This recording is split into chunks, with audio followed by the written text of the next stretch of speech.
दोस्तों, हम सभी इस बात से तो अच्छी तरह से परिचित हैं कि हम सभी वानर जाति से मनुष्य में परिवर्तित हुए, लेकिन शायद आप ये नहीं जानते होंगे कि प्रारंभिक काल का वानर आज के वानर से कई गुना अलग था।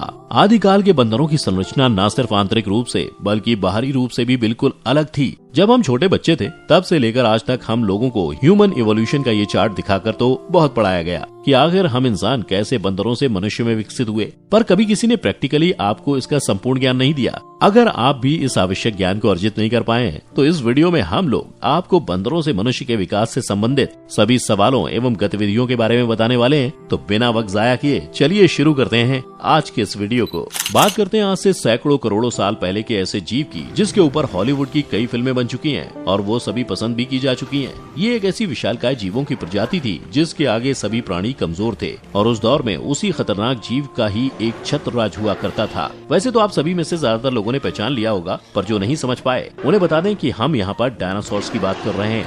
आज से करोड़ों साल पहले डायनासोर ने पूरी धरती पर कब्जा कर रखा था। उनके आगे सभी जीव जंतु कमजोर थे और छुपे हुए रहते थे, और उन्हीं छिपे हुए जीवों की तरह उस समय स्तनधारी जीव भी किसी तरह अपना जीवन व्यतीत कर रहे थे। उस समय स्तनधारी जीव बहुत ही छोटे और न्यूनतम आकार के होते थे, जिस वजह से ज्यादा समय भूमिगत इलाके में ही बिताया करते थे। धरती पर डायनासोर्स का अस्तित्व कहीं न कहीं बाकी सभी जीवों के लिए अन्याय साबित हो रहा था, और इसी अन्याय को अंतरिक्ष की दिशा से एक ऐसा जवाब आया जिसने उल्का पिंड के रूप में धरती से टकराकर एक ऐसे अकल्पनीय मंजर को उत्पन्न किया जिसके बारे में कभी किसी ने सोचा भी नहीं होगा। आज से तकरीबन 65 मिलियन साल पहले उल्का पिंड के कारण धरती पर एक भीषण विस्फोट हुआ, और उस विस्फोट के कारण इतनी तीव्र ऊर्जा उत्पन्न हुई कि जिसे धरती पर कभी किसी ने एक्सपीरियंस नहीं किया था। इस ऊर्जा से बचने के लिए छोटे और स्तनधारी जीव तो हमेशा की तरह जमीन के अंदर घुस गए और धरती के अंदर ही छोटे छोटे कीड़े मकोड़ों को अपना भोजन बनाकर जीवित बच गए। लेकिन डायनासोर्स के लिए उनका विशालकाय शरीर ही उनके लिए मौत का कारण बन गया, और रेडिएशन और एनर्जी के डायरेक्ट कांटेक्ट में आने से सभी डायनासोर की प्रजाति का अंत हो गया। एस्टेरॉयड के टकराने से धरती पर खतरनाक रेडिएशन फैल रही थी जिससे मानो समस्त संसार में प्रलय आ गई थी। आसमान में धूल की मोटी परत जमने से सूर्य मानो अस्त सा हो गया और चारों ओर अंधेरा सा छा गया। धरती पर सूर्य की गर्मी तो नहीं पहुंच रही थी, लेकिन एस्टेरॉयड के टकराने के कारण धरती इनिशियली काफी गर्म हो चुकी थी। उल्का पिंड के टकराने के बाद जब काफी साल बीत गए और सूर्य की किरणें फिर भी धरती तक नहीं पहुंची, तो इससे एक आइस एज की शुरुआत हो गई। फिर जब ये सिलसिला काफी लंबे समय तक यूं ही चलता रहा तो इसका परिणाम ये हुआ कि धरती पर सभी पेड़ पौधे मुरझा गए। एट लास्ट डायनासोर्स की प्रजाति पूरी तरह खत्म हो गई और इस भयानक प्रलय के कारण प्रकृति असंतुलित हो गई, जिसके बाद केवल 5% जीव जंतु ही धरती पर जीवित बच पाए, जिनमें से अधिकतर जीव स्तनधारी जीव यानी मैमल्स की श्रेणी में थे। कुछ साल बाद धरती का तापमान बैलेंस हुआ तो प्रकृति फिर से धीरे धीरे सामान्य होने लगी। पेड़ पौधे फिर से हरे होने लगे और धीरे धीरे ऐसे ही परिवर्तन में कुछ नए जीवों का भी जन्म हुआ। इसी श्रृंखला में आज से लगभग 5.5 करोड़ साल पहले बंदरों का जन्म हुआ। लेकिन गौर करने वाली बात ये थी कि ये बंदर आज के बंदरों से बिल्कुल अलग दिखते थे। जैसा कि आप इस वीडियो में देख रहे हैं कि इनका शरीर आज के बंदरों की अपेक्षा छोटा था। मुंह आगे की ओर थोड़ा सा लंबा था और पूंछ गिलहरी की तरह ऊपर उठी हुई थी। जब इनका नरकंकाल पुरातत्व विभाग वालों को मिला तो उन्होंने इसी को धरती पर बंदरों का पहला रूप घोषित कर दिया। फिर धीरे धीरे इन बंदरों की शारीरिक संरचना में परिवर्तन आने लगा। इसी तरह जीव जंतुओं के साथ साथ धरती भी धीरे धीरे परिवर्तित और संतुलित हो रही थी। कुछ लाख सालों बाद वातावरण पूरी तरह से सामान्य हो चुका था और दिन तथा रात अपने निर्धारित समय से पूरे हो रहे थे। ऐसे में कुछ जीव शाकाहारी थे जो प्राकृतिक चीजों से अपना पेट भरते थे, तो वहीं कुछ जीव जो मांसाहारी थे वे धीरे धीरे शिकार करने की प्रवृत्ति में आ रहे थे। लेकिन सामान्य होते होते धरती पर फिर एक विपत्ति आई जिससे अफ्रीका द्वीप के पूर्वी क्षेत्र में एक नई पर्वत श्रृंखला बन गई जिसे ईस्ट अफ्रीकन रिफ्ट वैली के नाम से जाना जाता है। इस पर्वत श्रृंखला के कारण मौसम में काफी परिवर्तन आया। वहाँ के जंगलों में हवा का प्रभाव बहुत कम हो गया जिसकी वजह से जीव जंतुओं को भारी नुकसान पहुँचा।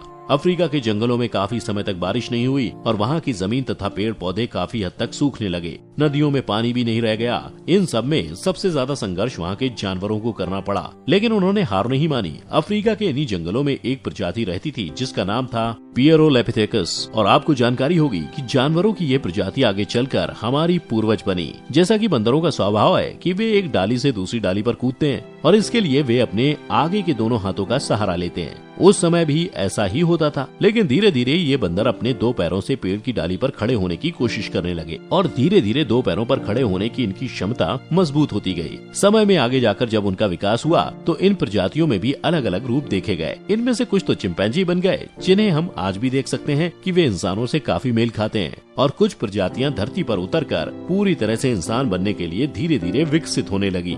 इन सभी प्रजातियों में सबसे पहले एडिपिथेकस रेमिडस पेड़ों से धरती पर उतरकर अपनी भोजन तलाशने लगी और जीवन यापन करने लगी। ये एक क्रांतिकारी कदम था, क्योंकि इसके माध्यम से आगे आने वाली पीढ़ियों को एक नई प्रजाति की धरोहर मिलने वाली थी। अब तक के इतिहास में आई हुई सभी प्रजातियों में से एडिपिथेकस रेमिडस ने अपना विकास सबसे अधिक तीव्रता से किया, जिसके अंतर्गत इस प्रजाति के जीवों ने, या कहें कि हमारे पूर्वजों ने, धीरे धीरे महज कुछ ही सालों में अफ्रीका के सभी क्षेत्रों में अपने समुदाय को फैला लिया। लेकिन अपनी पिछली पीढ़ियों से अधिक बुद्धिमत्ता होने के कारण ये सिर्फ अफ्रीका तक ही सीमित नहीं रहे, बल्कि इन्होंने अपनी यात्रा पीढ़ी दर पीढ़ी आगे बढ़ाई और फिर समय आने पर पूरी तरह से धरती के हर कोने पर निवास करने लगे। अपने बुजुर्गों के विपरीत ये पैरों से तो चलते ही थे, लेकिन इसके साथ साथ समय आने पर जब इनका शरीर इनकी आवश्यकताओं के तहत ढलने लगा, तब आगे जाकर इनके हाथ भी पैरों के समान लंबे होने लगे। और ऐसा इसलिए क्योंकि ये पहले पेड़ों पर लटकते थे तो इनके हाथों की लंबाई बहुत अधिक थी, पर जैसे जैसे इनकी वो आदत कम हुई, वैसे वैसे इनकी शारीरिक बनावट में परिवर्तन होने भी शुरू हो गए। फिर जब ये धीरे धीरे दो पैरों पर ही चलने लगे तो इससे इन्हें शिकार करने में भी आसानी होने लगी और इस नए परिवर्तन से इनकी ऊर्जा भी बचने लगी।